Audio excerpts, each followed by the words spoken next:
আল্লাহ রাব্বুল আলামিনের কাছে কোনো বান্দা যদি উত্তম হিসাবে বিবেচিত হতে চায়, আমরা এরকম 5টা গুণাগুণের কথা আলোচনা করব।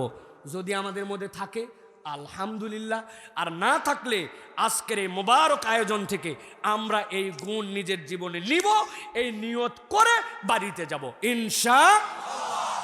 ভাই সাহেবেরা, এই কথা বলতে কি আপনাদের কোনো আপত্তি আছে? ইনশাআল্লাহ। এবার তাহলে একসাথে বলেন, আল্লাহর কাছে উত্তম হিসেবে বিবেচিত হওয়ার জন্য আজকে কয়টা গুণের আলোচনা হবে?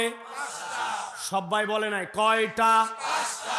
দেখছি আমার সাসা জোরে বলতেছে, কানের কাছে ফাটাই ফেলতেছে, জানেন আপনি? এই যে ডান হাতটা এবার নিচে নামান এরম করে সবগুলা, আর বাম হাতটাই থাইয়ের উপরে দিবেন। চাচা এই বাম হাতে বাম থাইয়ের উপরে। আমি যেই বলবো আল্লাহর কাছে সবচেয়ে উত্তম হিসাবে বিবেচিত হওয়ার গুণাগুণ কয়টা, হাতগুলা সেনাবাহিনীর মতো শাট করে উঠবে সামনে, হাত নিচে নিচে নামান, নিচে। উত্তম গুণাগুণ কয়টা? সব হাত ওঠে নাই, হাত নামান, একসাথে তোলেন। কয়টা? কেউ ফাঁকি মারেন না, ফাইনাল বললাম, হাত নামান। কয়টা? মাশাআল্লাহ। আপনারা চিন্তা করছেন সাইফুল্লাহ ভাই শুরু করলেন কি আপনি? এর কারণ আছে ভাই, কারণ আছে। ব্যায়াম হইতেছে না চাচা। মাহফিল 39তম, 38তম মাহফিল হয়েছে না হয় নাই? গত বছর একজন বক্তা আসছিল না, আসে নাই? ওই বক্তা আসার পরে কোন সাবজেক্টে কোন আমলের কোন ওয়াজ করে এখান থেকে গিয়েছিল 10 জন উঠে আপনারা একটু জানান। বলে হুজুর এগুলো সব মাঠের মধ্যে আমরা জমা রেখে গেছি, হুদামিসে ঝামেলা বাড়িতে নিয়ে যাওয়ার আমরা কোনো প্রয়োজনই মনে করি নাই, ঠিক না? আগামীকালকে আপনারা তাই বলবেন, যাওয়ার পরে বলবেন এবার ওয়াহেদপুর একটা মাহফিল হয়েছে, বক্তা আসছিল ফাটাফাটি। একজন বলছে বাবা আমি কুমিল্লায় কাজে বাইরে গেছিলাম, আসতে পারি নাই, বক্তা কি ফাটালো? বলছে তা বলতে পারবো না, কিন্তু ওয়াজ ফাটাফাটি হয়েছে। এই কথা বলে কিনা? সব মাহফিলে একই কথা, খানিকক্ষণ গজল, খানিকক্ষণ কান্দন, খানিকক্ষণ হাসন, খানিকক্ষণ উত্তেজনা, খানিকক্ষণ নরম, ফুল প্যাকেজ। এবং শেষের দিকে কিছু ওয়াজ করতে পারে নাই, এবছরের মতো পারলাম না, আল্লাহ বাঁচালে আগামী বছর, মানে আরেকবার দাওয়াত কনফার্ম। সবাই না, কিন্তু আমাদের মধ্যে এরকম কিছু রোগ আছে, আছে কি না? আমারও যে কোনো রোগ নাই এরকম না, আমারও প্রচুর রোগ আছে।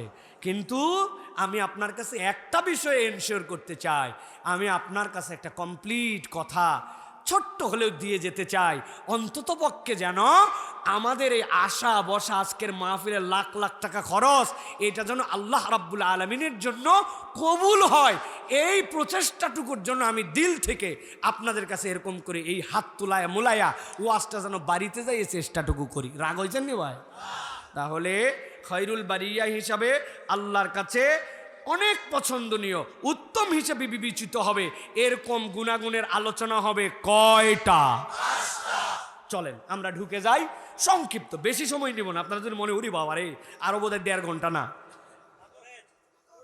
আল্লাহ রাব্বুল আলামিন তার নবীজি সাল্লাল্লাহু আলাইহি সাল্লামকে দিয়ে বলছেন, সবার আগে মানুষের এমন একটা গুণাগুণ তার জীবনে লাগবে, মানুষ যেন একটা ক্রাইটেরিয়ার মধ্যে আসে।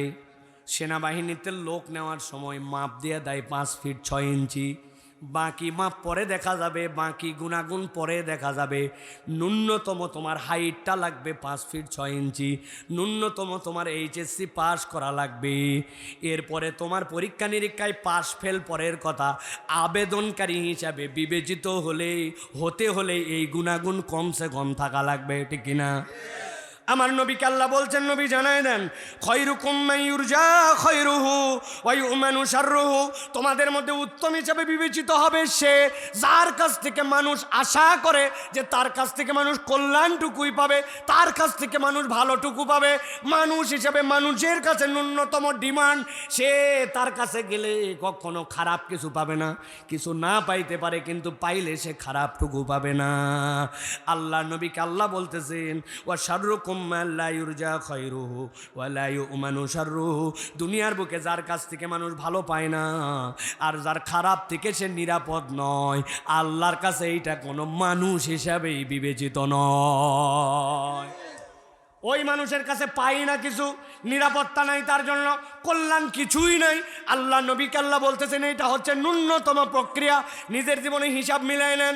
আমি মানুষের অনেক টাকা দিতে পারি না, মানুষের জন্য অনেক বেশি উপকার করতে পারি না, আমার কথা বলে দিলে বড় কেউ শুনে তার জন্য কল্যাণ করবে, হয়তো এরকম কোনো ক্ষমতা আমার নাই, কিন্তু এইটুকু নিরাপত্তা আছে, মানুষ আমার কাছে যদি আসে জীবনে তারে খারাপ বুদ্ধি দেই না, জীবনে তারে ফাঁসাই দেই না, জীবনে তারে বিপদে ফেলার মতো আমার কোনো ইচ্ছা ইন্টেনশন নাই। এইটুকু যদি থাকে তাহলে মানুষ, আর এইটুকু না থাকলে দেখতে মানুষ হলেও ও কুত্তার সুরের থেকেও ও নিম্ন। আল্লাহ রাব্বুল আমিন বলছেন নবী এবার আপনি কতকগুলা গুনাগুনের কথা আপনার উম্মতকে জানায় দেন। 1 নম্বর গুনাগুন যেইটা আপনাদের কাছে বলবো, অনেক মানুষের কাছে এই বিষয়ে আমাদের পূর্বে কোনো ধারণাই ছিল না।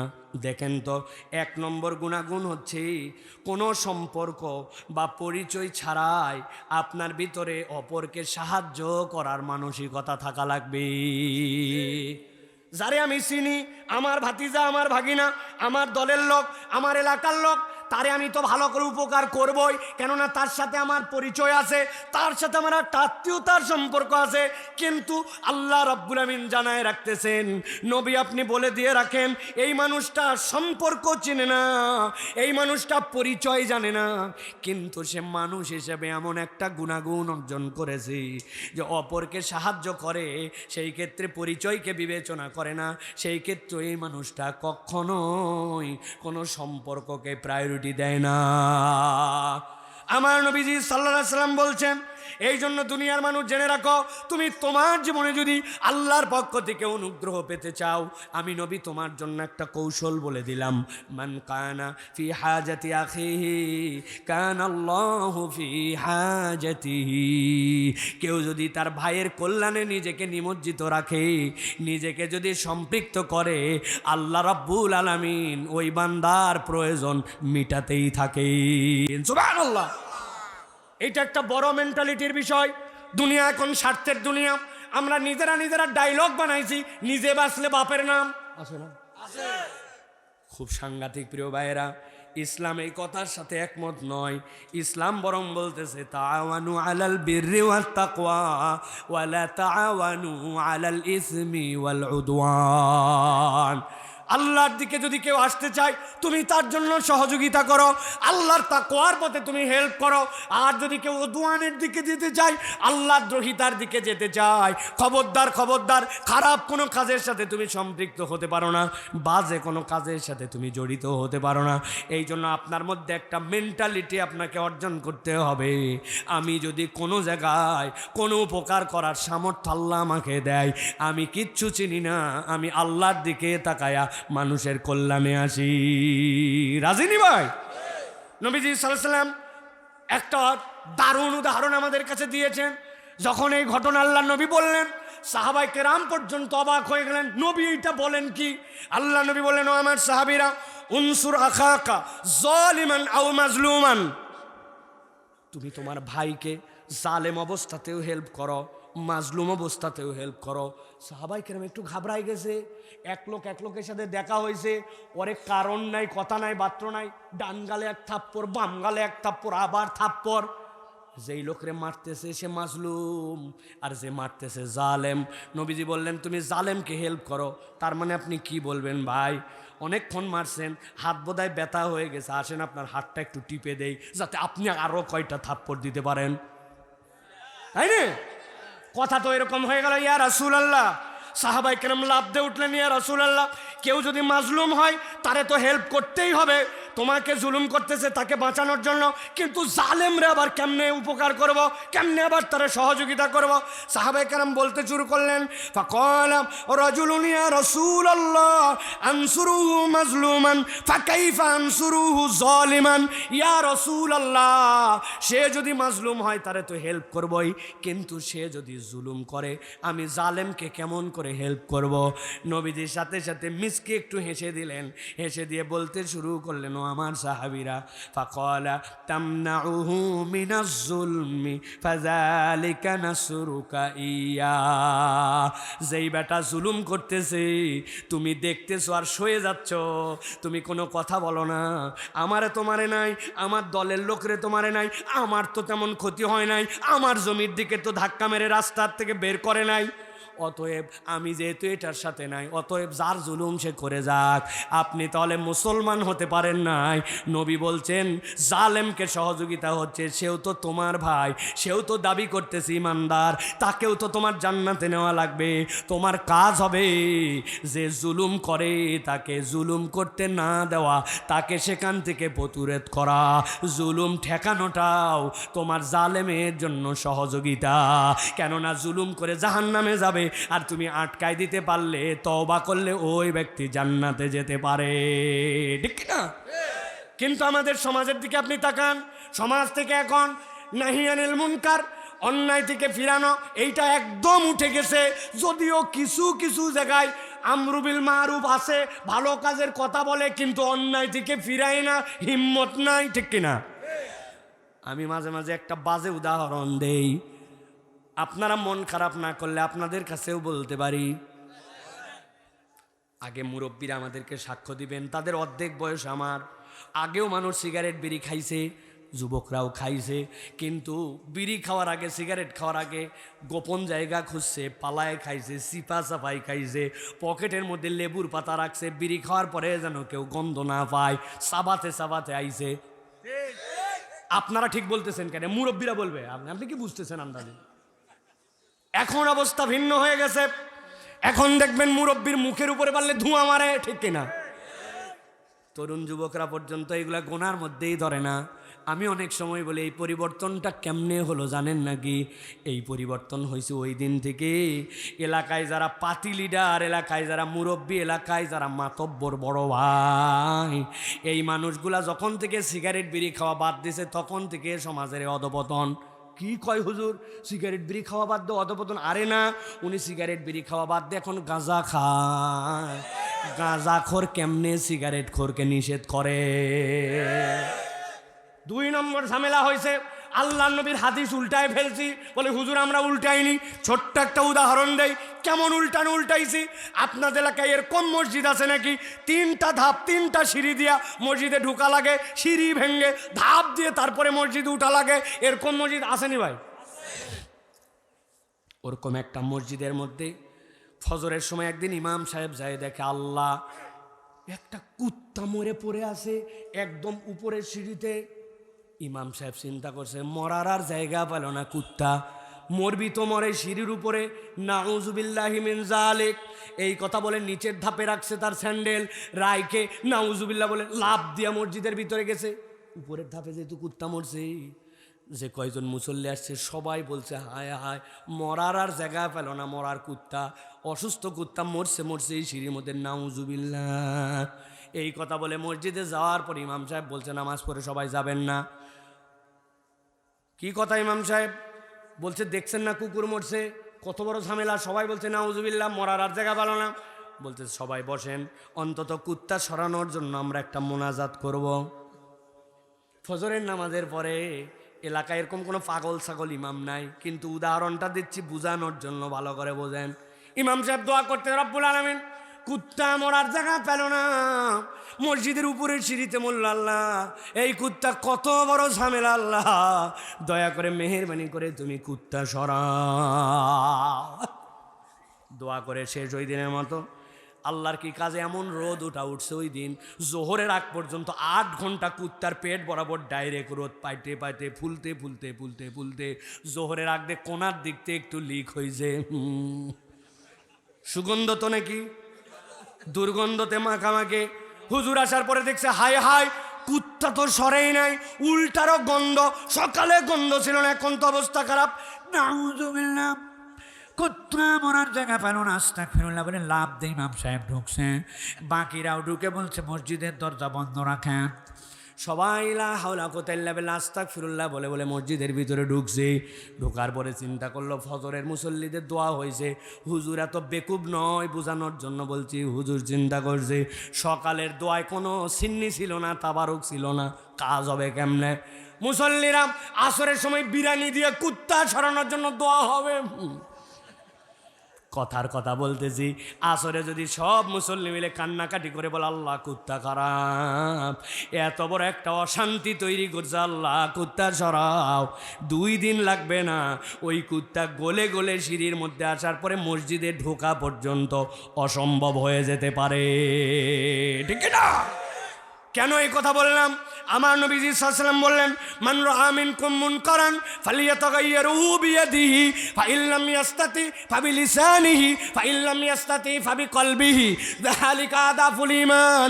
নবী বললেন 3টা জিনিস তোমাদেরকে বলে গেলাম, খারাপ কিছু যদি দেখো, ক্ষমতা আছে, পাওয়ার আছে, প্রতিরোধ করো। পারো না, জবান দিয়ে বলো। পারো না, অন্তর দিয়ে ঘৃণা করো। এর নিচে আর কোনো ঈমান নাই। আপনি আল্লাহ নবীর হাদিসটা পুরাপুরি উল্টায় ফেলছেন। অনেক সময় মুড়ি খাওয়ার সময় দেখবেন উপরে যেন বালু না থাকে, এই জন্য ঝাঁকায় নেয়, আগে উল্টা করে ঝাঁকায় তারপরে সিধা করছে। আপনি মনে করছেন আল্লাহ নবীর হাদিস পুরো উল্টায় ফেলছেন। নবী বলছিল ক্ষমতা, মুখ দিয়ে বলা সব বাদ দিয়ে আপনি শেষেরটার থেকে শুরু করছেন। দায়িত্ব ছিল সভাপতি সাহেব, আপনি দেখেন তো তাড়াতাড়ি কী করবেন। সভাপতি খবর দিয়েছে মিউনিসিপ্যালিটির আমার যারা ওয়ার্ড কমিশনার আছে তাড়াতাড়ি করে মেথর পাঠাও, মসজিদের সামনে কুত্তা মরছে, ও যদি কথা না শুনে আগামী ভোটের সময় আসো, তোমার খবর আছে। এরকম হুমকি ধামকি যার দেওয়ার আছে হুমকি দিছে, যার কিচ্ছু বলার নাই সে অন্তর থেকে ঘৃণা করছে। এখন আপনি সব প্রক্রিয়া বাদ দিয়ে যখন আস্তাগফিরুল্লাহ কুত্তা খারাপ বলছেন, তখন মসজিদে ঢোকা আপনার কঠিন হয়ে যাবে। আপনি সমাজের দিকে তাকায় দেখেন, আমরা কেউ আর খারাপ কাজ থেকে ফিরাই না, আমরা প্রতিবাদ করি না, আমরা প্রতিকারের দিকে যাই না। এই জন্য সমাজের রন্ধ্রে রন্ধ্রে এই খারাপই, ঠিক না? এই জন্য আপনাকে বুঝতে হবে আগে। আমার নবী সাল্লাল্লাহু আলাইহি সাল্লাম বললেন, ফাকালা তামনাউহু মিনাজ জুলম ফাযালিকা নাসরুকা ইয়া। কেউ যদি জুলুম করে আপনি দেখে সহ্য করবেন না, আপনাকে জুলুমের বিপক্ষে দাঁড়াতে হবে, ওই ভাইকে বাঁচাতে হবে। সমাজের এই অপসংস্কৃতির থেকে যদি আপনি আপনার নিজেকে একজন হিসাবে দাঁড় করাতে পারেন, আলোকিত সমাজ কিছুটা হলেও রূপান্তর হওয়ার সম্ভাবনা আছে না? না, এই জন্য যুবক হিম্মত করো। একজন তুমি একাই, তুমি একটা বিপ্লবী রূপ নিয়ে দাঁড়াতে পারো। তোমার যদি ঈমান ঠিক থাকে, তুমি যদি আল্লাহর প্রতি অটল অবিচল থাকো, তাহলে প্রমাণ করে দিয়ে গেছে। মাত্র 32 বছর তার বয়স ছিল, 2 বছর আগেও কেউ তাকে চিনত না, কিন্তু আল্লাহর পক্ষে থাকার কারণে, হক কথা বলার কারণে, ইনসাফের পক্ষে থাকার কারণে, আল্লাহ রসুলকে সুমহানভাবে উপস্থাপন করার কারণে পুরা বাংলাদেশের মানুষ মাত্র 1 সপ্তাহে গুলি খাইছে, আরেক সপ্তাহে মারা গেছে। 7 দিনে এই দেশের মানুষ তাকে বিপ্লবী হিসাবে গ্রহণ করছে, ঠিক কি না?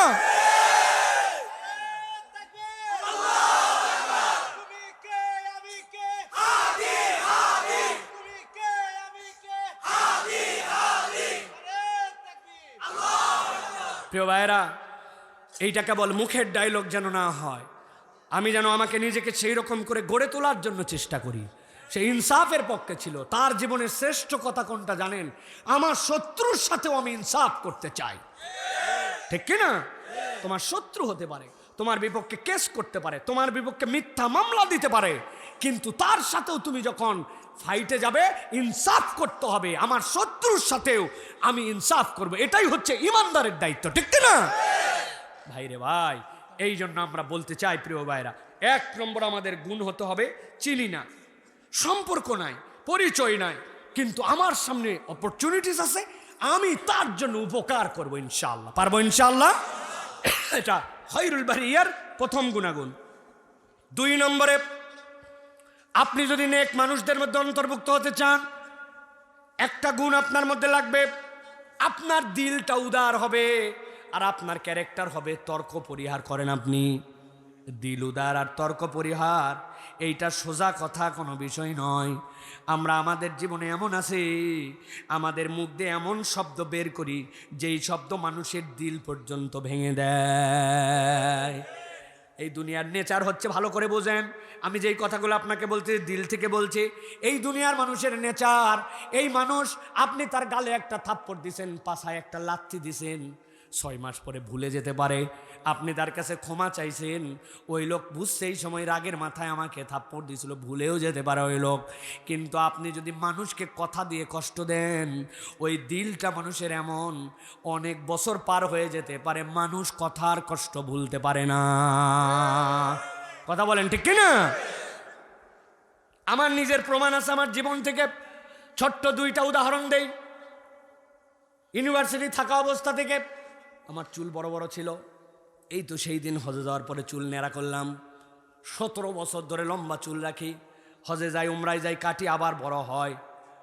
আমি যখন ইউনিভার্সিটিতে, আমার রুমমেট একজন ছিল, একসাথে 2 জন থাকছি, একসাথে চলাফেরা করেছি। ইউনিভার্সিটিতে আমার রুম এত সাজানো গুছানো, এত পরিষ্কার ছিল। বছরে একবার ইউনিভার্সিটিতে ফিস্ট হতো, বাৎসরিক একটা উৎসব হতো। সবচেয়ে পরিষ্কার রুম হিসাবে, সবচেয়ে সুন্দর গুছানো রুম হিসাবে কোন রুম, তাদেরকে পুরস্কার দিত। আবার সবচেয়ে নোংরা রুমকে একটা ঝাঁটা দিত ইউনিভার্সিটিতে, পাবলিক ইউনিভার্সিটিতে। তো আমার রুমের মধ্যে একটা সুন্দর এরকম গ্লাস লাগানো ছিল, গ্লাসের সামনে এরকম একটা দানি ছিল, ওর সামনের মধ্যে চিরুনি রাখা ছিল, চিরুনি দিয়ে চুল আঁচড়াই। একদিন আসার পরে দেখি সাদা চিরুনিটা একটু ময়লা ময়লা হয়ে আছে। আমার রুমমেট যে অত্যন্ত ভালো ছেলে, অত্যন্ত ভালো ছেলে, আমার থেকেও ভালো ছেলে, তাকে বললাম, ভাইরে চিরুনিটা যে এত ময়লা হয়ে গেছে, তুমি কি একটু খেয়াল করো না? ওই ছেলে আমাকে একটা উত্তর দিছে, আজকে ওয়াজ করতে লাগে 18 বছর পরে সেই কথা আমার মনে পড়তেছে। চিন্তা করেন তাহলে কি কথা, কি কথা বলছে জানেন?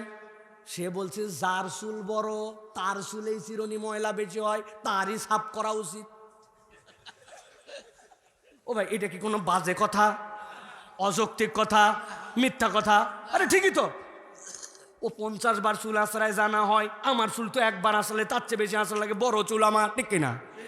কিন্তু সে আমার বন্ধু, সে আমার রুমমেট, আমি এই প্রত্যাশাটা তার কাছে করি নাই। চিন্তা করলাম, আমি তো এত চুলের হিসাব করে কথা বলি নাই। সে একটা ছোট্ট কথা বলল, আমার দিলের মধ্যে এখন পর্যন্ত ওই কথাটার হালকা হালকা ব্যথা আছে। প্রিয় ভাইয়েরা, ভালো করে বোঝার জন্য বললাম, আল্লাহ রাব্বুল আমিন নবীকে দিয়ে বলছেন, তোমার জীবনে উদার হতে হবে, তবে সবচেয়ে বড় উদারতা তোমার কথা হজম করার ক্ষেত্রে। কথা মুখ দিয়ে বের করে ফেললেন তো ফেললেন, ওইটার ফেরত নেওয়া যায় না। সমাজের মধ্যে যত গন্ডগোল ফাসাদ আপনি হিসাব করে দেখেন, তর্কাতর্কির কারণে তার অর্ধেক, ঠিক কিনা? নবীজি সাল্লাল্লাহু আলাইহি সাল্লাম বলছেন, আমি আবু বকর রাদিয়াল্লাহু তাআলা আনহু, হযরত আবু বকরকে আমি সবচেয়ে বেশি পছন্দ করি। আল্লাহ ছাড়া যদি কারো সাথে বন্ধুত্ব করার, আল্লাহর পক্ষ থেকে হাবিব হিসাবে গ্রহণ করার পারমিশন থাকতো, আমি আবু বকরকে গ্রহণ করতাম। আল্লাহ নবী বলছেন, জানো নাকি আবু বকরের কোন গুণের কারণে আমার আল্লাহ পর্যন্ত আবু বকরকে সবচেয়ে পছন্দ করেন? ইন্না মিনান নাসি আলাইয়া ফি সুহবাতিহি ওয়া মালিহি আবু বকর। আল্লাহ নবী বলছেন, তার সম্পদ এবং তার নিরাপত্তার দিক দিয়ে আবু বকরের থেকে বেশি বিশ্বস্ত কেউ ছিল না। গারে শহরের মধ্যে ঢুকে গেছেন আল্লাহ নবী। আল্লাহ নবী কোলের উপরে মাথা দিয়ে নিশ্চিন্তে ঘুমায় গেছেন, কেননা নবী জানেন আমার সফর আমার ইচ্ছায় হচ্ছে না, আমার আল্লাহর ইচ্ছায় হচ্ছে। কিন্তু আবু বকর ঘুমাতে পারেন নাই, গায়ের কাপড়গুলা ছিঁড়ে ছিঁড়ে সবগুলা গর্তের মধ্যে ঢুকায় ঢুকায় বন্ধ করছেন। এই গর্তে মানুষ আসে না, আমার হাবিবকে যদি একটা সাপ একটা বিচ্ছু যদি দংশন করে আমি কেমনে সহ্য করব? সবগুলা দেওয়ার পরে সবগুলা বন্ধ করতে যখন কাপড়ের সামর্থ্য হয় নাই, কোনোটা হাত দিয়ে ঠেস দিয়ে ধরছেন, কোনোটা পায়ের বৃদ্ধাঙ্গুলি দিয়ে ঠেস দিয়ে ধরছেন, যেন আমার নবী তারপরেও কষ্ট না পান। যেই মানুষ নিজের জীবনের আগে আমার নবীকে ভাবছে, আল্লাহর নবী বলছেন তার সর্বশ্রেষ্ঠ গুণাগুণ হচ্ছে সে ছিল বিশ্বস্ত। সুবহানাল্লাহ। কিন্তু আমি ইমানদার, আমি নিজেকে মুমিন পরিচয় দেই, মানুষ তো দূরের কথা, আমার ফ্যামিলির লোক পর্যন্ত বিশ্বাস করে না, ঠিক কিনা? আমার মামার একটা ওষুধের দোকান ছিল। আমি মাঝে মাঝে যখন ইউনিভার্সিটি থেকে যেতাম, যাওয়ার পরে বসে থাকতাম, দেখতাম অনেক লোক মামার কাছে আসে যায়, কিন্তু 2-1টা লোক আসে ওই দোকানের পিছনেই তাদের বাড়ি, তারা মামার কাছে আসে আগে, মোবাইলটা দিয়ে বলে, ভাই আমার মোবাইলটা রাখেন, আগামীকালকে আবার নিব। আমি 2-3 দিন দেখছি, দেখার পরে মামাকে জিজ্ঞাসা করলাম, মামা এদের কি বাড়িতে মোবাইল লাগে না নাকি, আপনার কাছে দেয়, চার্জার নাই বোধহয়? বলছে না রে বাবা না, এই মোবাইলের মধ্যে এমন কারো সাথে ওনার যোগাযোগ আছে, ওনার বাড়িয়ালি এইটা দেখলে ঝামেলা, এই জন্য বাড়িতে বাটন, বাহিরে লম্বা।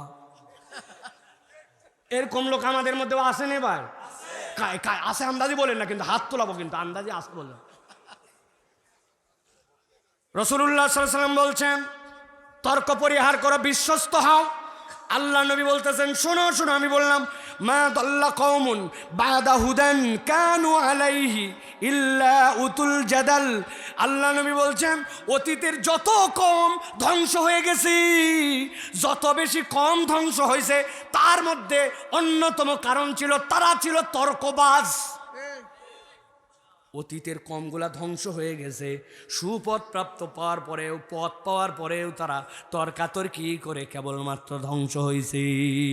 এই জন্য আমাদের জন্য দায়িত্ব হচ্ছে, আমরা উদারি কেবল হব না, উদারতার জায়গাটা থাকবে, বিনা কারণে আমরা কখনো তর্কাতর্কি করব না। রাজি তো? তবে বিকালবেলা চায়ের দোকানে একটু করা যাবে না, মার্কানি একটু করা যাবে, যাবে না? আল্লাহ নবী বলছেন, সাবধান হও।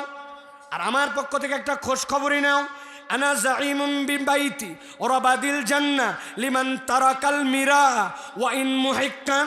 দুইজন লোক তর্ক লেগে গেছে, তর্ক লাগার পর একজন জানে আমার যে যুক্তি, আমার যে পক্ষ, আমি অবশ্যই অবশ্যই হকের উপরে আছি, কিন্তু তারপরেও চিন্তা করছে, আমার নবী বলছে তর্ক বাদ দিয়ে দাও, এই জন্য নবীর কথার দিকে তাকায়া তর্ক ছেড়ে দিছে। আল্লাহ নবী বলছেন, শোনো, আমি জান্নাতে যাওয়ার আগে তোমার হাতটা এরকম করে ধরবো। ছোট বাচ্চা কাচ্চারা মাঝে মাঝে দেখবেন রাস্তার মধ্যে করে যেরকম গাড়ি চালায়, ওর স্টিয়ারিং পিছনে, গাড়ি সামনে, আছে না? বোঝানোর জন্য বললাম, আমার নবী বলছেন, তুমি হকের উপরে ছিলে, তোমার যুক্তি মজবুত ছিল, কিন্তু কেবল তর্ক পরিহার করার জন্য তুমি তর্ক বাদ দিয়ে দিছো। নবী তোমার হাতটা ধরে তোমার আগে সামনে নিবে, সামনে নিয়ে জান্নাতের মধ্য দেশে তোমার একটা ঘরে পৌঁছাই দিয়া তারপরে নবীর জান্নাতে যাবে। আর নবীজি বলছেন, ওয়া বিবাইতিন ফি আলাল জান্নাহ লিমান হাসুনা খুলুকু। আর আমি আল্লাহ নবী বললাম, জান্নাতের উচ্চ দেশে তার জন্য একটা ঘরের ব্যবস্থা, জামিন আমি নবী হলাম। যেই ব্যক্তি তার চরিত্রটা সুন্দর করেছে, আচরণটা সুন্দর বানাইছে, সুবহানাল্লাহ, এর থেকে বড় দামি আমল আর কিছু নাই। কিন্তু আমাদের কুমিল্লার লোকের আচরণ দিন দিন খারাপের দিকে। এর অন্যতম কারণ হচ্ছে পয়সার গরম। তোর বাপ শুনলাম সৌদি আরব, ওই সকল ফকিন্নি দেশে থাকে না। আমার বাপ ফ্রান্স, ওরে বাবা, আসেনি নাই? সিএনজি দ্বারা করাই, বললাম ভাই উঠবো নাকি, বলে আই রিজার্ভ নিছি না, চলে যাও। নিলে কি সমস্যা? কয় আমার কি টাকার সমস্যা নাকি? ও ভাগে কারো নেয় না, টেকার গরম আসেনি নাই? আপনি বিনয়ী হতে পারেন না, এই টাকার এই গরম কিন্তু আপনাকে পরকালে সাবধান করে দিতে পারে, সমস্যায় নিয়ে নিতে পারে, ঠিক না? এই জন্য প্রিয় ভাইয়েরা, এটা হচ্ছে 2 নম্বর গুণাগুণ। তাহলে 1 নম্বরটা মনে আছে তো? চিনি না, জানি না, আত্মীয়তা নাই, উপকার তারপরেও সুযোগ পাইছি, ছাড়ি নাই। 2 নম্বর, তর্ক পরিহার করে দিলটা বড় করছি, মনটা কুঞ্জুস মার্কানা, মনটা উদার আমার, আমি মুসলমান পরিচয় তারা বুকে টানতে চাই, ঠিক কিনা? আমার ওস্তাদ আব্দুল্লাহ জাহাঙ্গীর রহমাহুল্লাহ বলতেন, এক লোকের মুখে দাড়ি নাই, এক লোক ফজরের নামাজ মাঝে মাঝে বাদ দেয়, আপনি তারে বলছেন, তুই জাহান্নামী, তোর দাড়ি নাই, তুই জাহান্নামী, বলে ফেলছি আমি। স্যার বলতেন, ও ভাই হুশ করে একটু কথা বল না ভাই, ওর দাড়ি না থাকার কারণে ওর অপরাধ আছে, এক ওয়াক্ত নামাজ বাদ দেওয়ার কারণে গুনাহ আছে, কিন্তু এটা কদ্দুর গুনাহ? একটা গুনাহ যার জন্য জাহান্নামে শাস্তি হতে পারে, কিন্তু আর ঈমান থাকার কারণে আল্লাহর নবী বলছেন সর্বশেষ জান্নাতে ঢুকলেও 10 দুনিয়ার সমান জান্নাত পাবে, কেবল ঈমান থাকার কারণে। তাহলে কারো গুনার কারণে তোমার যদি এত রাগ হয়, ঈমানের কারণে তোমার জান্নাতি হিসাবে কত ভালোবাসা থাকা লাগবে। তোমার ভালোবাসাটা বড় করে দেখাও, রাগটা বড় করে দেখায়ও না, ঠিক কিনা? আরে অপরাধের কারণে বিরক্তি থাকবে, বিরক্তি এক জিনিস আর ঘৃণা এক জিনিস, বিরক্তি এক জিনিস আর জাহান্নামে পাঠানো আরেক জিনিস, ঠিক কিনা? বলছে আচ্ছা আমি তো ফজরের নামাজটা পড়তে পারি নাই, জোহর আসর মাগরিব এসা পড়ছি, তোর ফজরই নাই আবার বাকি নামাজ, ফাট কোথা তোর শিকরি নাই তোর আবার কি উড়াই দিছে। আরে বেকুব, প্রত্যেক নামাজ ইন্ডিভিজুয়ালি ফরজ। আপনি তো তারে বলবেন ওরে সুবহানাল্লাহ তোর ফজর নাই খালি বাকি 4টা আছে, তুই তো জান্নাতের কাছে গেছিস, খালি এইটুক হলে ঢুকে যাবিস।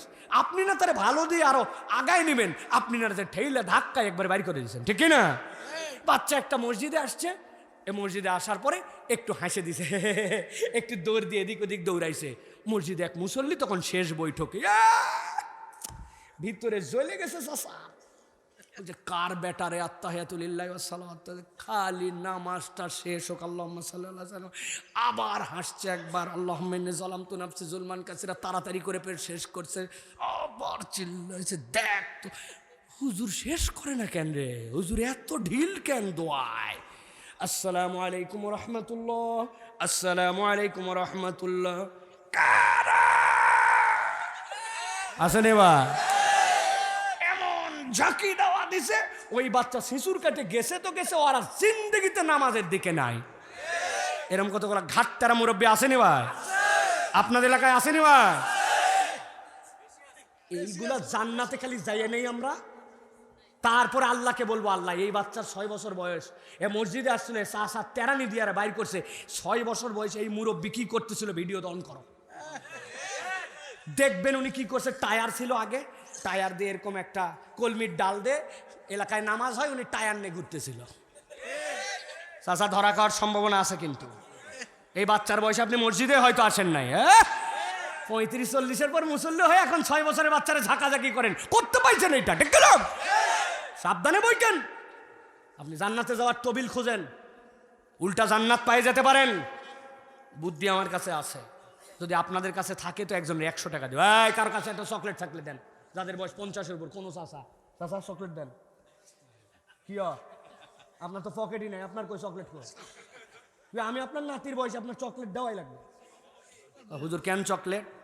ওই বাচ্চাটা একটুখানি চিল্লাচিল্লি করছে, আপনি নামাজের পরে ওরে ডাক দিছেন, ডাক ও দাদু ভাই তুই তো আইসেই গেছিস মসজিদে, মসজিদে তো চিল্লাচিল্লি করে না রে দাদা, এই ধর চকলেট 2টা দিলাম, আগামীটাতে যদি তুই আর না চিল্লাস চকলেট 3টা। ও পরের রক্তে আসার পরে আপনি দেখছেন একটু দেরি করে নামাজে দাঁড়াইছেন, আপনি ইচ্ছা করে একামতের শেষ মুহূর্তে 2 জনের 2 দিকে নিছেন, নিয়ে আপনি মধ্যে দাঁড়াইছেন, ও তো হাসার সুযোগই পায় না, আপনি যেহেতু মধ্যে, আপনি ওরে 2টা চকলেট দিছেন। এরপরে 5 দিন 7 দিন যাওয়ার পর চিন্তা করছেন চকলেটে তোর মন ভরবে না, 5 টাকার একটা কয়েন বের করে দিয়ে বলছেন যা একটা আইসক্রিম খাবি দোকানের, যে সুন্দর নামাজ তুই পড়িস, আহারে। জিজ্ঞাসা করছেন আরেকটা কয়েন পাবি, সুবহানা রব্বিয়াল আলা, সুন্দর করে শোনা তো, সুবহানা রব্বিয়াল আলা, সুন্দর করে শুনাইছে। 20 টাকা খরচ আপনার 1 মাসে, হঠাৎ করে আপনার মৃত্যুর ডাক চলে আসছে, মসজিদ থেকে ঘোষণা হয়েছে অমুক মুরব্বী মারা গেছে, কবর দিয়ে দাফন কাফন আপনার শেষ, আপনার বেটা থাকে ঢাকায়, আপনার বেটা থাকে অমুক জায়গায়, আপনার কবরে কেউ আসতে পারে না, কেউ খবর নেয় না, কিন্তু ওই বাচ্চাও যায় না, কিন্তু ওই বাচ্চা যতবার সুবহানা রব্বিয়াল আলা বলে সিজদা দিবে, যতদিন বেঁচে থাকবে আপনার এই চকলেট খাওয়ায়, ভালোবাসা দেওয়ায়, আদর করায়, আইসক্রিম খাওয়ায়, দোয়া করা লাগবে না, ওই বাচ্চার সিজদার আমল আপনার কাছে কবরে আল্লাহ পৌঁছায় দিবে। আপনি কেন খেছেন, কেন বকেন? ওরা যদি নামাজের পিছনে না আসে তো মুসল্লি কই খুঁজে পাবেন? ওরা না কৌশল করে আপনার আনা লাগবে। আপনি জিন্দেগিতে এই প্রজেক্ট নিলেন না যে দেখি তো খুঁজে খুঁজে সবাই নিয়ে আসি, যে এটা আসছে একটু হাসছে, আপনি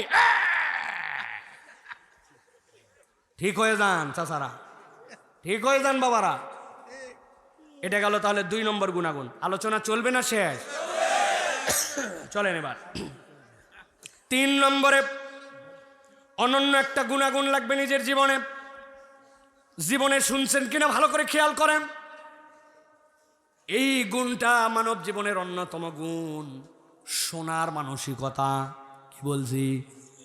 শোনার মানসিকতা আমাদের মধ্যে নাই। আমরা সবাই খালি বলতে চাই, আর কেউ কিছু বললে সেইটা শুনতে চাই না, ঠিক কিনা? আল্লাহ কোরআনে একটা উসুল দিয়েছেন, সর্বোচ্চ দামি সোনা কোনটা? আল্লাহ বলছেন ওয়া ইযা কুরিয়াল কুরআনু ফাসতামিউ লাহু ওয়া আনসিতু লাআল্লাকুম তুরহামুন।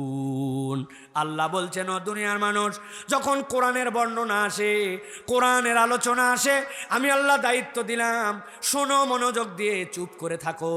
আল্লাহ বলছেন আশা করা যায় তোমাদের প্রতি দয়া হবে। এইটার মানে এরকম নয় কারি সাহেব তেলাওয়াত করবে আর আপনি খালি শুনছেন, এটা একটা ব্যাখ্যা। সাথের ব্যাখ্যাটা হচ্ছে কোরআনের হুকুম যদি আপনার সামনে আসে, কোরআনের বিধান যদি আপনাকে জানাই দেওয়া হয়, ওই জায়গায় আপনি কোনো দ্বিমত করতে পারবেন না। আল্লাহর কথা শুনবেন আর সামি'না ওয়া আতানা, শুনলাম আর মানলাম বলে আপনাকে সেইটা মেনে নিতে হবে। সবচেয়ে বেশি শুনতেন আমার নবীজি সাল্লাল্লাহু আলাইহি ওয়াসাল্লাম, তার থেকে বেশি শোনার ক্ষমতায় দুনিয়ার কেউ থাকবে না।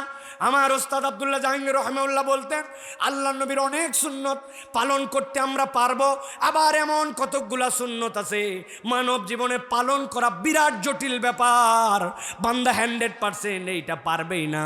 তার মধ্যে অন্যতম একটা আল্লাহ নবীর একটা গুণাগুণ ছিল। আল্লাহ নবী সাল্লাল্লাহু আলাইহি সাল্লাম তার সাথে কেউ দেখা করতে আসার পরে আল্লাহ নবীর দিক থেকে মুখ ফিরায় নেওয়ার আগে নবীজি কখনো তার দিক থেকে মুখ ফিরাতেন না।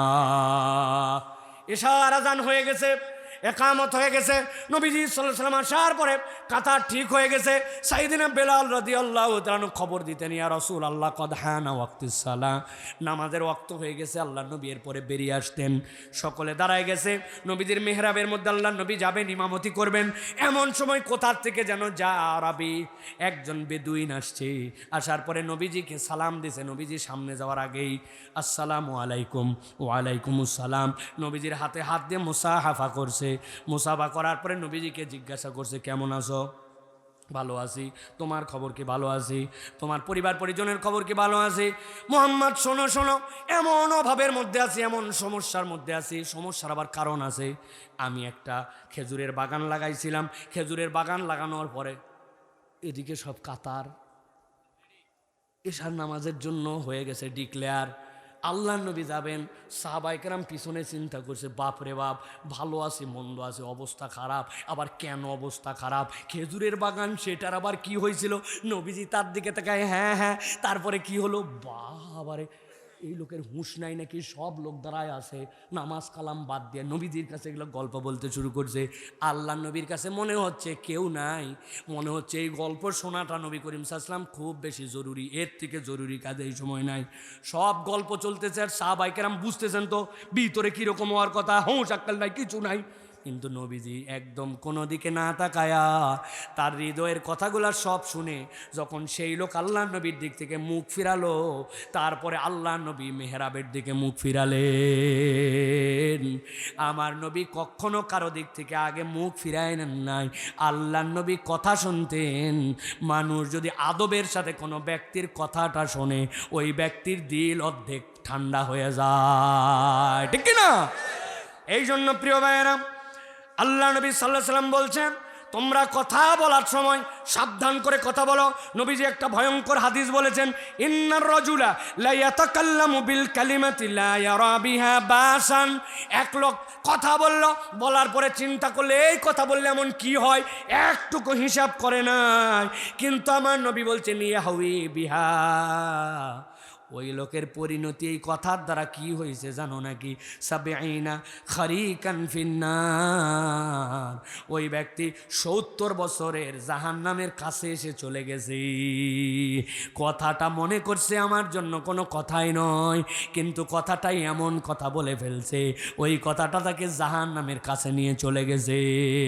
এই জন্য কোরআনে আল্লাহ বলছেন, মা ইয়ালফিযু মিন কওলিন ইল্লা লাদাইহি রাকিবুন আতীদ। কথা যেইটাই বলো জেনে রেখো তোমার কথাটা আল্লাহর কাছে হিসাব করে সংরক্ষিত থাকে, ঠিক না? অতএব ফাউল কথা, আজগবি কথা, বলে দিলাম একটা কথা, এরকম কথা বলা যাবে। আমি মাঝে মাঝে উদাহরণ দেই, ওই কুমিল্লায় আপনাদের ওই যে চান্দিনা আছে না, এই জায়গাটা জ্যাম জ্যাম হয় সব সময়। তো পাশে এক লোক বাস দিয়ে যাচ্ছে আর ডান পাশে ওই জায়গাতে এক অটো বাইকালা আর এক সিএনজিওয়ালা অটো বাইকালা লাগাই দিছে, দুইজন দাঁড়ায়া ওরে ঝগড়া ঝাঁটি বাপরে এক পরিবেশ কায়েম করছে। এখন বাসটা জ্যাম, বাসের জানলার পাশে এক লোক ছিল, মাথা বাইর করে দিয়ে দেখছে অনেকক্ষণ। এখন হে নামতেও পারতেছে না, ঠেকাতেও পারতেছে না, বলতেও পারতেছে না, কিন্তু দেখছে। দেখার পরে অনেকক্ষণ পরে আর মনে হয়েছে আমার তো কিছু একটা করা উচিত। ওর সাথে সাথে কাল্লা বাইর করে বলছে, এই হাত থাকতে মুখ দিয়ে কি রে? এই কথা শুনে ওদের মধ্যে উত্তেজনা চলে আসে, কথা তো ঠিক, হাত থাকতে এতক্ষণ মুখ দিয়ে বলছে দেখিল। এদিকে জাম ছুটে গেছে, গাড়ি চলে গেছে, চিটাগাঙের গাড়ি ওই চলে গেছে। ও না থামাতে পারছে না কিছু করতে গেছে, কিন্তু বাতাস দিয়ে গেছে। আমাদের এলাকার লোক কিন্তু বাতাস দেওয়ায় ওস্তাদ, ঠিক না ভাই? খবরদার, এই বাতাস দেওয়া শয়তানের অভ্যাস, শয়তান উস্কায়। ইন্না শাইতান লাকুম আদুউম মুবিন, অত তোমার প্রকাশ্য শত্রু, টার্গেট গন্ডগোল কেমনে পাকানো যায়। এই জন্য মুখে লাগাম দিতে হবে, প্রয়োজনে মাঝে মাঝে সেলাই দিয়ে রাখা লাগবে, টেপ দিয়া। কারণ আমার মুখ তো খালি উস্কায়, এই কতটা বলু মানে ভিতরে জ্বলে পুরে শেষ, ঠিক কিনা? খবরদার, এই কথা তো কথা, এই কথার আবার সাংঘাতিক তিনটা গুণা আছে। মুখের গুণা তিনটা। কয়টা? মুখের গুণা: 1 নম্বর মিথ্যা, 2 নম্বর গালি, 3 নম্বর গীবত। এই তিনটা সাংঘাতিকতম গুণা। আপনার লাইফ চেঞ্জ হয়ে যাবে। মিথ্যা বলবেন না, গীবত করবেন না, গালি দিবেন না, ঠিক কিনা? তবে বউকে গালি দিলে গুণা হবে না, তাই না ভাই? অল্প একটু 19-20 হয়েছে, এক কথা 2 কথায় তোর বাপ তালাক, তুই তালাক, বংশ তালাক, ময়াকার গয়ে দীর্ঘই কোথাকার। বানান করে দিব, দে বানান করে দে, ময়কার গয় দীর্ঘ বানান করে দেই। আহা, কি মুসলমান আপনি!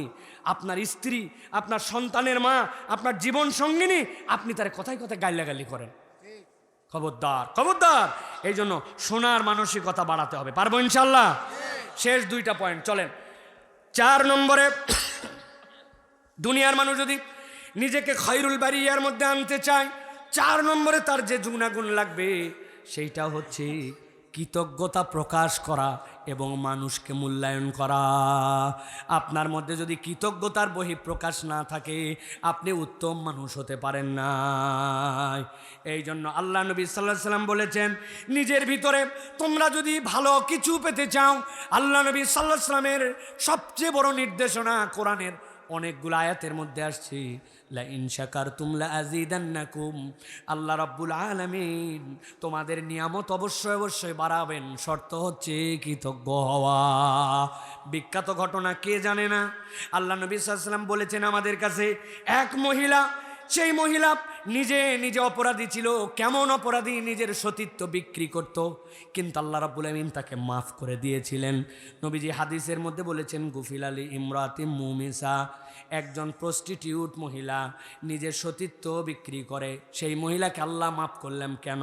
মাররাত বিকালবিন রাসিন জাকিন ইয়ালহাসু কাদা ইয়াকতুলুল আতাস, একটা কুকুরের পাশ দিয়ে যাচ্ছিল, জিহ্বাটা তার এমনভাবে বেরিয়ে গেছে পিপাসায়, মনে হচ্ছিল যেন তৃষ্ণায় কুকুরটা মারা যাবে।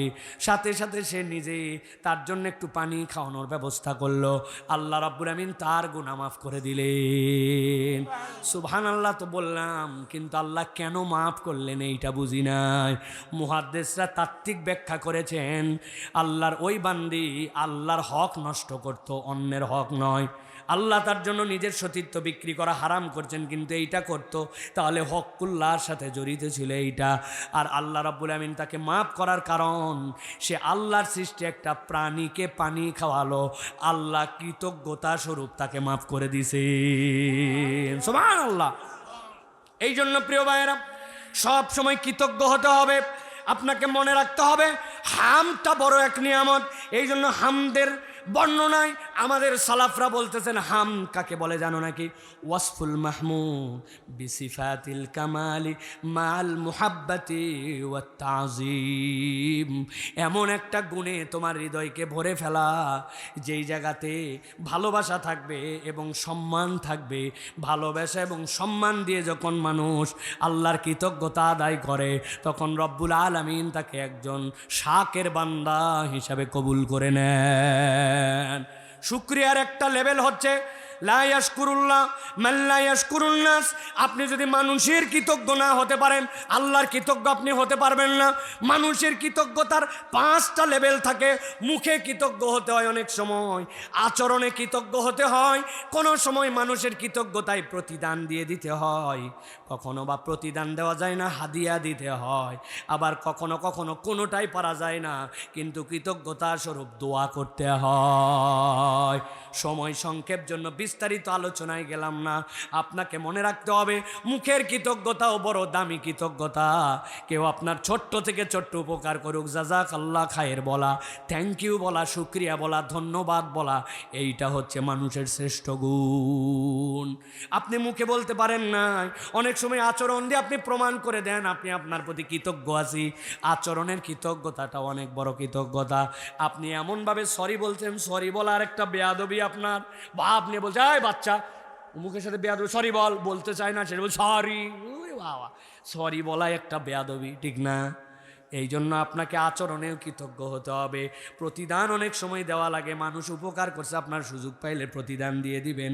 অনেক সময় হাদিয়া তোহফা পাঠায় দিতে হয়, এই লোক প্রতিদান নেওয়ার লোক নয়, কিন্তু আমি একটা ছোট্ট গিফট করে দিছি যেইটাতে তার দিলের মধ্যে খুশি হয়ে গেছি। আর কিছু না পাইলেও আল্লাহর কাছে দোয়া করতে হবে, আল্লাহ আমি উমুকের প্রতি উমুক বিষয়ে কৃতজ্ঞ, অতএব রব্বুল আলামিন তুমি তাকে উত্তম বিনিময় দাও। পারবো ইনশাআল্লাহ? অতএব প্রিয় ভাইরা, কৃতজ্ঞতা প্রকাশ এটা অনেকের মধ্যেই নাই। প্রিয় ভাইরা, লজ্জা লাগে, সেবারে করবেই তো, এটাই তো ওর দায়িত্বই ছিল। চেয়ারম্যান তো আমার বয়স্ক ভাতার সার্টিফিকেট দিবে জন্যই চেয়ারম্যানের দায়িত্ব দিচ্ছি না, তার দায়িত্ব সে পালন করছে। আপনার দায়িত্ব ন্যূনতম কৃতজ্ঞ হওয়া, থ্যাংক ইউ বলা, শুকরিয়া বলা, এটা আমাদের মধ্যে নাই এখন প্রায়, ঠিক কিনা? এটা ইউরোপ আমেরিকানরা নিয়ে নিছে। সুবহানাল্লাহ। কৃতজ্ঞতা কি জিনিস, থ্যাংক ইউ কি জিনিস, মানুষের প্রতি কিভাবে যে বিনয় প্রকাশ করে, এটা বাইরে না গেলে আপনি বুঝতে পারবেন না। ছোট্ট বিষয় থ্যাংক ইউ না বলে আপনার কাছে যাবেই না সে, এত বেশি তাদের মধ্যে ম্যানার। আমরা মুসলমান, আচরণ তাদের কাছে, আর তাদের আচরণ, ইমান নাই তাদের কাছে, ইমান আছে আচরণ নাই, আর ওদের কাছে আচরণ আছে ইমান নাই। কথা ঠিক কিনা? এই জন্য এটা গেল 4 নম্বর, সর্বশেষ যেটা, সেটা হচ্ছে উত্তম মানুষের একটা গুণাগুণ হচ্ছে দায় স্বীকার করা, দায়বদ্ধ হওয়া। আমরা কখনো দায় স্বীকার করি না, ঠিক কিনা?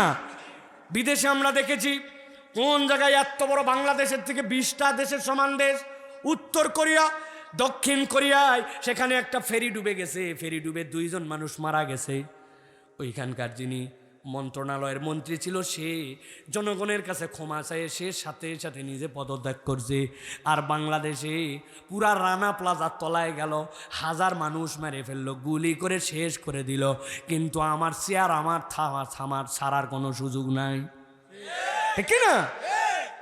এই জন্য আমাকে ইন্ডিভিজুয়ালি একদম নিচ থেকে উপর পর্যন্ত আমাদেরকে দায় স্বীকার করার, দায়বদ্ধ হওয়ার জন্য অনুপ্রাণিত হবে। আমার নবী বলেছেন, আলা কুল্লুকুম রাইন ওয়া কুল্লুকুম মাসউলুন আন রাইয়াতিহি, তোমাদের প্রত্যেককেই আল্লাহর সামনে জবাবদিহি করতে হবে, কেননা তোমরা প্রত্যেকেই সমাজে দায়িত্বশীল। আপনি ফজরের নামাজে চলে আসেন, আর 8টার সময় আপনার সন্তানকে কোচিংয়ের জন্য ডেকে তোলেন, কিন্তু আপনি ফজরের নামাজ পড়েনও না, ডাকেনও না। আপনি মনে করছেন বিরাট বড় আমি নামাজি সাহেব, কিন্তু আল্লাহর কাছে বাড়ির লোক যে নামাজ পড়লো না, এইটার হিসাব বরাবর করা লাগবে, ঠিক না? আপনার মাদ্রাসায় একটা খাটাস মার্কা হুজুর আছে, ছাত্রদেরকে বেদম মারে, আপনিও চিন্তা করছেন পড়ালেখার জন্য একটু মারাই লাগে। আপনি এখনো প্রিন্সিপাল হতে পারেন নাই। আল্লাহ কোরআনে বলছেন, আর রহমান আল্লামাল কুরআন খলাকাল ইনসান আল্লামাউল বায়ান। আল্লাহর কাহার নাম আছে, জব্বার নাম আছে, কিন্তু আল্লাহ কোরআন শেখানোর সাথে দয়ার নাম ব্যবহার করেছেন। আর আপনি হুজুরকে বলছেন, হুজুর হাড্ডি আমার, গোশত আপনার, লাগান তারে ধোলাই, কোত্থেকে পাইছেন এইটা? আপনি দায়বদ্ধ মানুষ হতে পারেন নাই। আল্লাহর কাছে যাওয়ার পরে হিসাব বরাবর করা লাগবে, ঠিক না? সব ক্ষেত্রে একবারে স্বামী স্ত্রীর সম্পর্ক থেকে শুরু করে সব জায়গায় আপনার দায়বদ্ধতা আছে। এই দায়বদ্ধ মানুষ যদি একবার হতে পারে, সমাজ বিপ্লবিকভাবে পরিবর্তন হবে। মানুষের জীবনে 4 ধরনের দায়বদ্ধতা থাকে। একটা হচ্ছে নৈতিক দায়বদ্ধতা, আরেকটা হচ্ছে জনহিতকর দায়বদ্ধতা, আরেকটা হচ্ছে সামাজিক দায়বদ্ধতা, আরেকটা হচ্ছে আইনি দায়বদ্ধতা। মানুষ যদি এই 4 দায়বদ্ধতাটা বুঝে নেয়, এই সমাজটা সোনার সমাজ হয়ে যাবে। আপনি দুনিয়ার যেই প্রান্তেই থাকেন, ওইখানকার যে আইন আছে, আইনের প্রতি আপনাকে দায়বদ্ধ থাকতে হবে। কেউ দেখে না, মানে না, এই জন্য উল্টা দিক দিয়ে গাড়ি চালায় দিছে। শত শত প্রত্যেক দিন অ্যাক্সিডেন্ট হচ্ছে কেবল উল্টা দিক দিয়ে যাওয়ার জন্য। মানুষের জীবন চলে গেল, কোন পরিবার নিঃস্ব হয়ে গেল। আপনি তো মনে করছেন আমি কেবল অল্প একটুখানি উল্টা গেছিলাম, এরকম অ্যাক্সিডেন্ট আছে না নাই? অতএব আইনি দায়বদ্ধতা লাগবে। সামাজিক আপনি মানুষ, ওই সামাজিক মানুষ হিসেবে আপনার কতগুলা দায়বদ্ধতা আছে। আপনারই জমি, আপনারই জায়গা, কিন্তু 1 বিঘে একটু ছেড়ে দিলে রাস্তাটা বড় হয়ে যাবে, মানুষ চলাচল করতে পারবে। আপনার কাগজে কলমে সব ঠিক আছে, কিন্তু আল্লাহ আপনাকে মানুষ বানায় একটা সামাজিক দায়িত্ব দিয়েছেন, ওইটুকু ছেড়ে দেওয়া আপনার জন্য দায়িত্ব। এটা আইন আদালতে হবে না, এইটা মানুষ হিসাবে আপনার দায়বদ্ধতা। কিন্তু এইটা তো করি না, উল্টা আরো রাস্তার উপরে সানসেট ঠেলে তুলে দেই, আছে না না? অতএব সামাজিক দায়বদ্ধতা, জনহিতকর দায়বদ্ধতা এবং নৈতিক দায়বদ্ধতা, এইগুলো আমাদের জীবনে নিতে হবে প্রিয় ভাইয়েরা, তবেই আমরা খয়রুল বারিয়ার মধ্যে আসতে পারবো প্রিয় ভাইয়েরা। অতএব যে 5টা পয়েন্ট বলেছি, আবার বলি, আমাদেরকে দায়বদ্ধ হতে হবে, সামাজিক দায়বদ্ধতা দরকার আমাদের জন্য। কৃতজ্ঞ হতে হবে, আমাদেরকে কৃতজ্ঞতা প্রকাশ করতে হবে। ভালো শ্রোতা, মানুষের কথা শোনার মতো মন মানসিকতা লাগবে। এরপরে তর্ক পরিহার করতে হবে। আর সর্বপ্রথম যেটা বলেছি সেটা হচ্ছে আমাদেরকে উপকার করার মন মানসিকতা নিয়ে আমাদেরকে চলাফেরা করতে হবে। রাজি তো আমরা ইনশাআল্লাহ? কারা কারা রাজি আছি ইনশাআল্লাহ? আল্লাহ আমাদেরকে তৌফিক দান করুক, বলেন আল্লাহুম্মা আমিন।